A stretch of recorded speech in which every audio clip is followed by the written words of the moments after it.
Dear student, आप लोग physics tutorial classes की ओर से मैं Sudama Singh, department of physics, doctor Nagendra जहाँ महिला कॉलेज, विक्रम मंजर रोहतास, बिहार की ओर से आप सभी को आदर से स्वागत है। स्टूडेंट, जब आपदाएँ आती हैं तो समस्याओं का जन्म होता है। इसके निवारण के लिए साधन की खोजबीन किया जाता है, जिससे एक नए अवसर की प्राप्ति होती है। तो स्टूडेंट, आपदा से अवसर तक के बीच इस सफ़र में मैं एक अलग एक्सपीरियंस के साथ नए रोल में आपके सामने सोशल मीडिया के द्वारा उपलब्ध हूँ। स्टूडेंट, पिछले वीडियो में हमने आपको देखा गॉस थ्योरम से संबंधित इलेक्ट्रिक फ्लक्स और सॉलिड एंगल। इलेक्ट्रिक फ्लक्स में आपने देखा होगा कि इलेक्ट्रिक फ्लक्स रियल में इलेक्ट्रिक फील्ड लाइन है जो किसी बंद क्षेत्र के तल के लंबवत निकलता है या प्रवेश करता है। इलेक्ट्रिक फ्लक्स का वैल्यू विद्युतीय क्षेत्र की तीव्रता एवं बंद क्षेत्र के क्षेत्रफल के अदिशीय गुणनफल के बराबर होता है।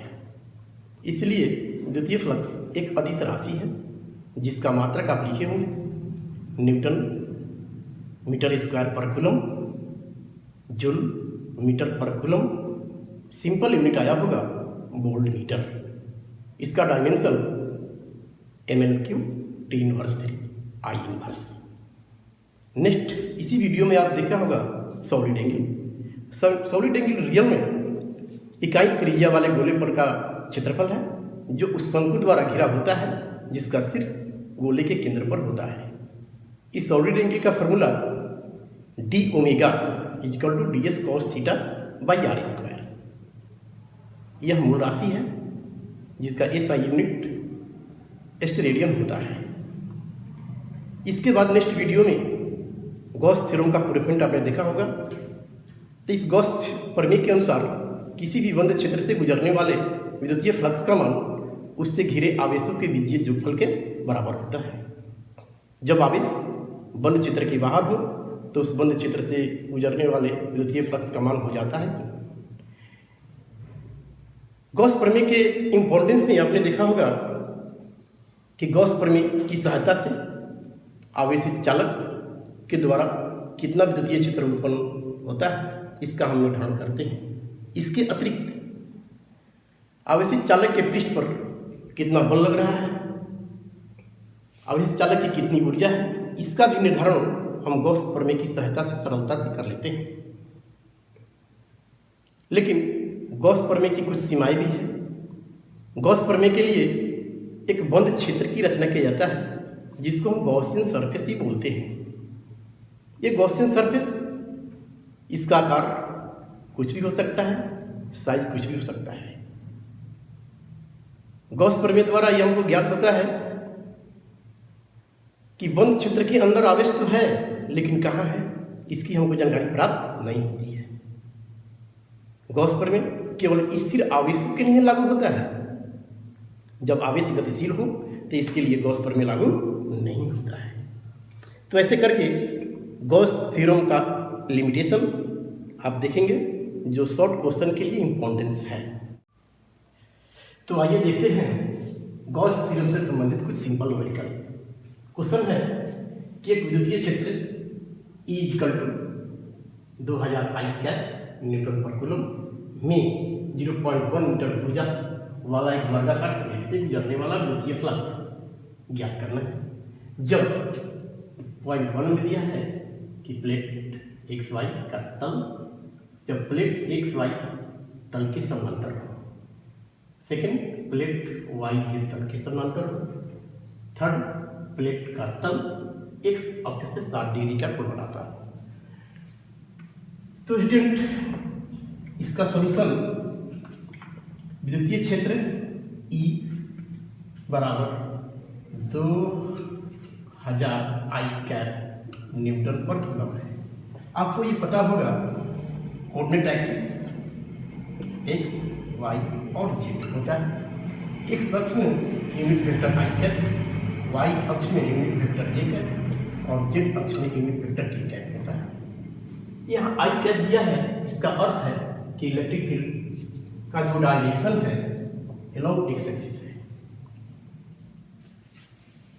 भुजा, वर्ग की भुजा को इंडिकेट करते हैं हम ए, तो ए इक्वल टू 0.1 मीटर। तो इस वर्ग का क्षेत्रफल एस इक्वल टू भुजा स्क्वायर, तो 0.1 के स्क्वायर बराबर 10⁻⁻² मीटर स्क्वायर। 3 ऑप्शन दिया हुआ है। प्लेट एक्स वाई तल के समांतर है। एक्स वाई तल, एक्स वाई तल इसको बोलते हैं, इसको बोलेंगे हम वाई जेड तल। एक्स नीचे वाला हो जाएगा एक्स जेड तल। प्लेट एक्स वाई तल के समांतर है।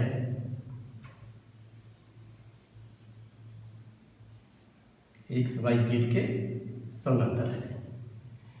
तो इस प्लेट के तल पर खींचा गया जो अभिलंब है ओ एन मान लिया जाए। O N electric field E जो एक्स अक्ष में है, तो इलेक्ट्रिक फील्ड का डायरेक्शन और अभिलंब ओ एन का डायरेक्शन परस्पर लंब हो जाएंगे, इसलिए थीटा का मान हो जाएंगे 90 डिग्री। यानी प्लेट के तल पर खींचे गए अभिलंब और विद्युतीय क्षेत्र के बीच का कोण हो जाएंगे 90 डिग्री। तो प्लेट से गुजरने वाला विद्युतीय फ्लक्स, प्लेट से गुजरने वाला विद्युतीय फ्लक्स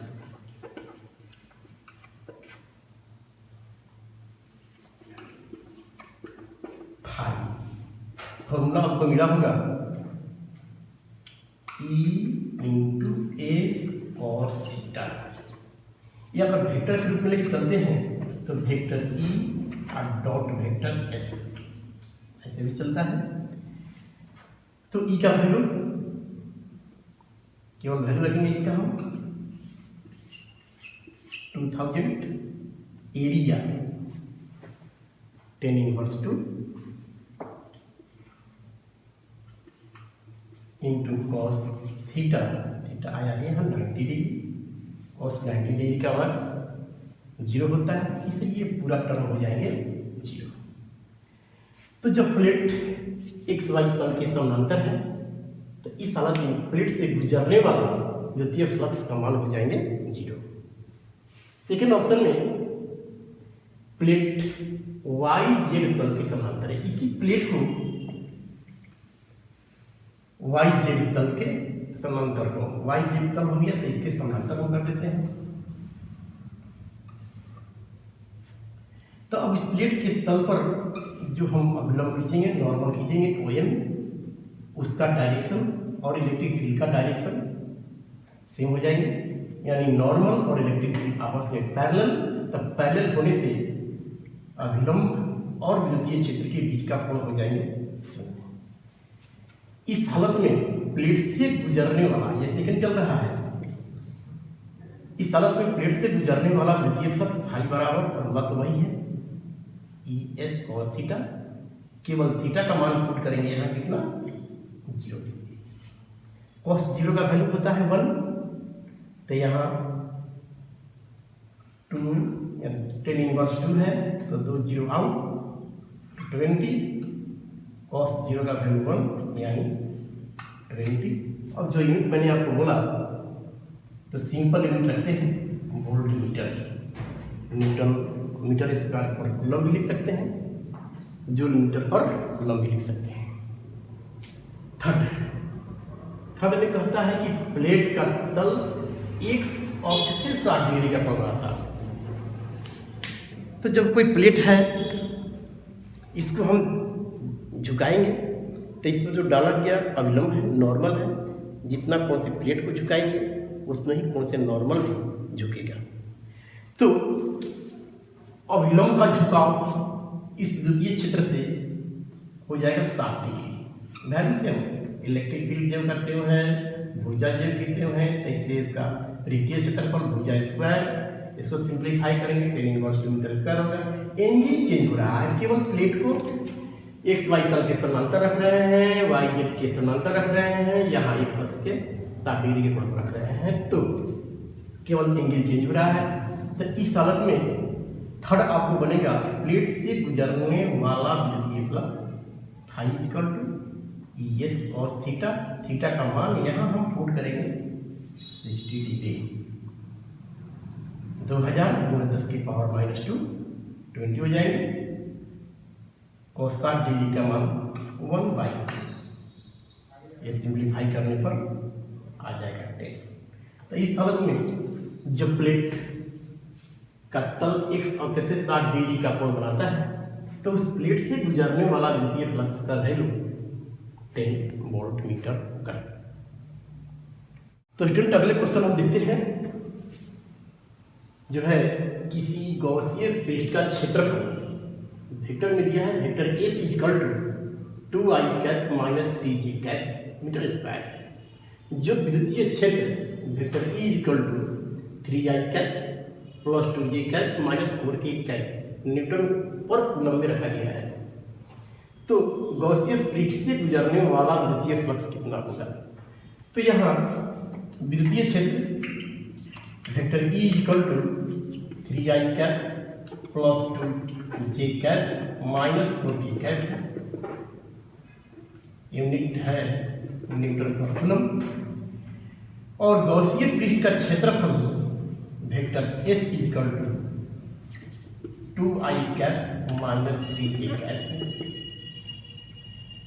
तो विद्युतीय फ्लक्स गॉसियन पृष्ठ से गुजरने वाला विद्युतीय फ्लक्स फाई, एक तो इसके पिछले क्वेश्चन में हमने बनाया फॉर्मूला पर फाई बराबर ES cos थीटा, ये दोनों वेक्टर के रूप में, वो अभी वेक्टर के रूप में बन जाएगा। पिछला क्वेश्चन में इसको डायरेक्ट हम वेक्टर के रूप में ही दे दिए हैं।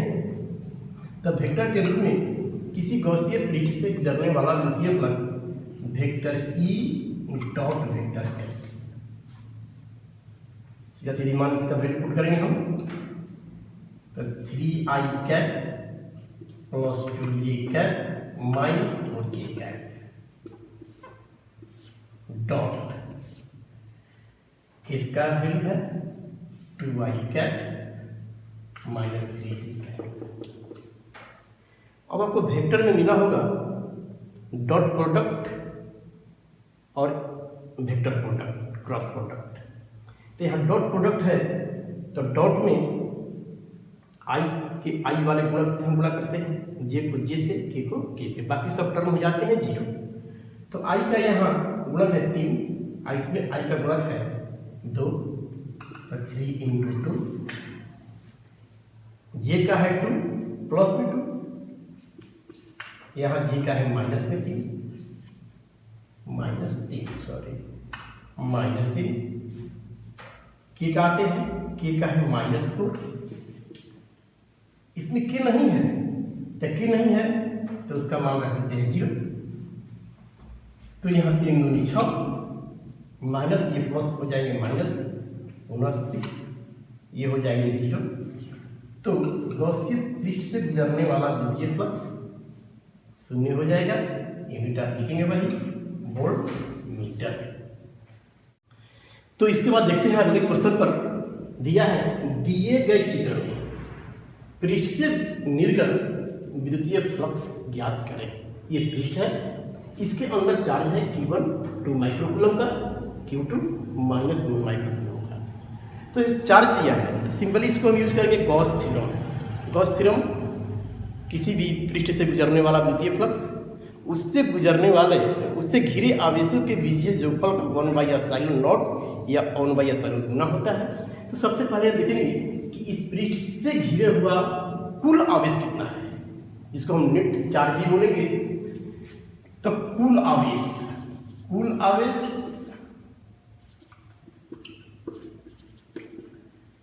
कैपिटल Q इक्वल टू, इसको एल्जेब्रिक सम कर देंगे, Q1 प्लस Q2।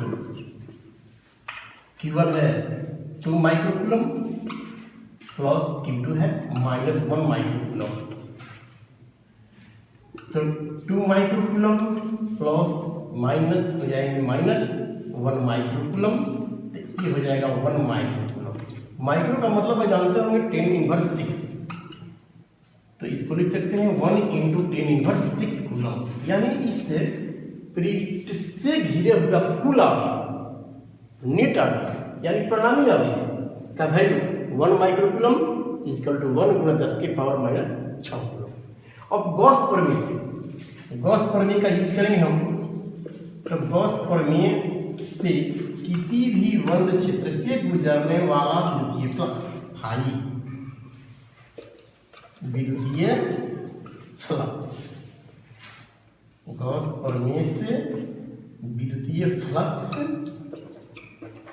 फाई बराबर 1/ε0। क्योंकि मीडियम के बारे में कुछ नहीं बोला है तो मीडियम रखेंगे हम निर्वात या एयर, इसके लिए विद्युतशीलता रखेंगे ε0 इंटू घिरा हुआ आवेश, घिरा हुआ कुल आवेश आ गया है आपको कैपिटल क्यू, क्यू का वैल्यू पुट कर देंगे। ε0 का मान आपको पता होगा, तो ε0 का मान 1/8.84 इंटू 10⁻⁻12 गुणे 1 × 10⁻⁻6। तो आ जाएंगे ये 1/8.84 इंटू 10⁻6 है, 10⁻12 है, ऊपर जाएगा तो प्लस हो जाएगा, तो 10⁻12 - 6, 10 की पावर हो जाएंगे +6। अब इसको सिंप्लीफाई कर देंगे यहाँ, तो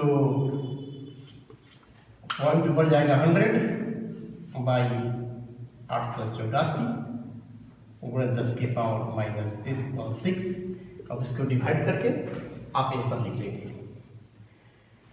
इसका सिंपल और है कि ε0 का मान एक और बताया गया होगा शुरू में 1/36 pi into 10⁻⁻9 coulomb square by newton metre square, ऐसा भी मिला होगा। इसी को सिंप्लीफाई करने पर इसका वैल्यू आता है ये। तो अलग रूप में भी इस क्वेश्चन को आप टच कर सकते हैं। सीधा ε0 का मान पुट कर देंगे यहाँ 1/36 pi into 10⁻9 minus into 1 into 10⁻6।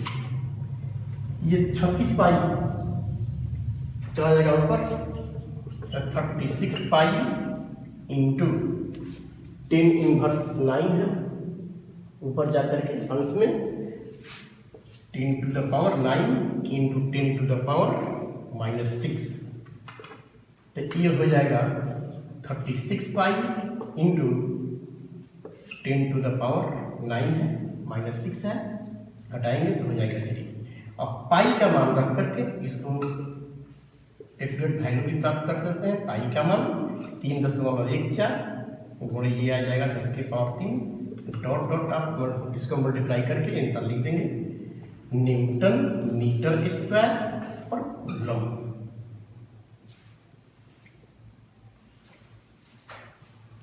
तो ये सिंपल न्यूमेरिकल रहा।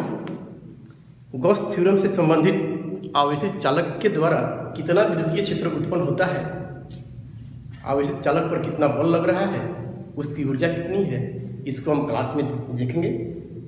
इसके बाद अगले वीडियो में इलेक्ट्रिक कैपेसिटी एंड कंडेंसर की जानकारी दी जाएगी। इसके लिए आप उस वीडियो का इंतज़ार करेंगे। Thank you.